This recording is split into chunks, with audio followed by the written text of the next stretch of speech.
విశాఖ ఉత్సవ్లో పోలీసులు దాష్టీకానికి పాల్పడ్డారు. మంత్రుల ర్యాలీ వస్తుందని గర్భిణీ స్త్రీని పక్కకు లాగేశారు.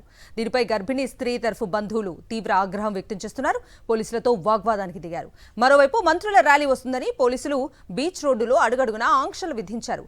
గంటల తరబడి వాహనాలను నిలిపేశారు. దీంతో తీవ్ర ఆగ్రహం వ్యక్తం చేస్తున్నారు వాహనదారులు.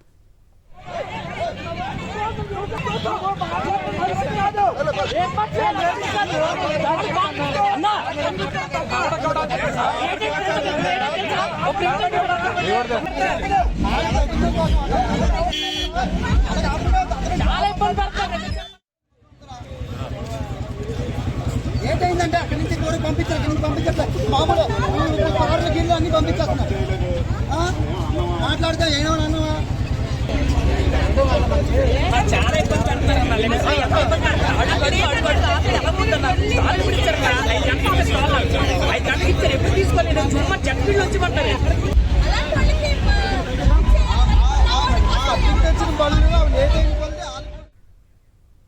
ఇదే అంశానికి సంబంధించి పూర్తి డీటెయిల్స్ మా ప్రతినిధి అనిల్ అడిగి తెలుసుకుందాం.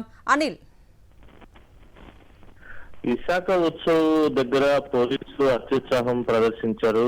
ఒక రకంగా చెప్పాలంటే నిరంకుశత్వంగా వ్యవహరించినట్టుగానే మనం భావించాలి. ఎందుకంటే గంటలకు తరబడి మంత్రుల ర్యాలీ వస్తుందని చెప్పి వాహనాలన్నీ కూడా నిలిపేశారు. అక్కడ ఉన్నటువంటి ఓ కుటుంబం తాము డబ్బులు కట్టి స్టాల్ తీసుకున్నామని వ్యాపారం చేసుకోవడానికి వెళ్ళడానికి కూడా అనుమతించడం లేదని గంటలకు తరబడి ఆపేశారని చెప్పి ఆవేదన వ్యక్తం చేసినటువంటి విజువల్స్ కూడా మనం చూడొచ్చు. మరోవైపు అదే కుటుంబానికి చెందినటువంటి మరో మహిళ గర్భిణీగా ఉన్నారు. పక్కన నిలబడితే ఆమెను కూడా లాగేసినటువంటి పరిస్థితి. దీంతో ఆ కుటుంబానికి సంబంధించినటువంటి బంధువులంతా పోలీసులతో తీవ్ర వాగ్వాదానికి దిగారు. అసలు కనీసం కూడా కన్సర్న్ లేకుండా పోలీసులు ఆ విధంగా వ్యవహరించడాన్ని చుట్టుపక్కల వారంతా కూడా తీవ్రంగా ఖండించారు. అసలు గంటలకు తరబడి వాహనాలు నిలిపివేయడం ఏంటి, ఎందుకు వాహనాలను ఆపేస్తున్నారని కూడా అక్కడ ఉన్నటువంటి స్థానికులు ప్రశ్నించారు. మరోవైపు ఈ కుటుంబం పరిస్థితి అంటే అత్యంత దయనీయం. ఎందుకంటే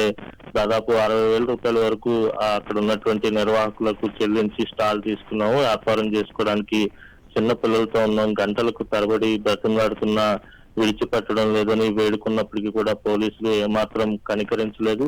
అలాగే చుట్టుపక్కల ఉన్నటువంటి వాహనాలను కూడా ఏమాత్రం వదలకుండా కఠినంగా వ్యవహరించారు.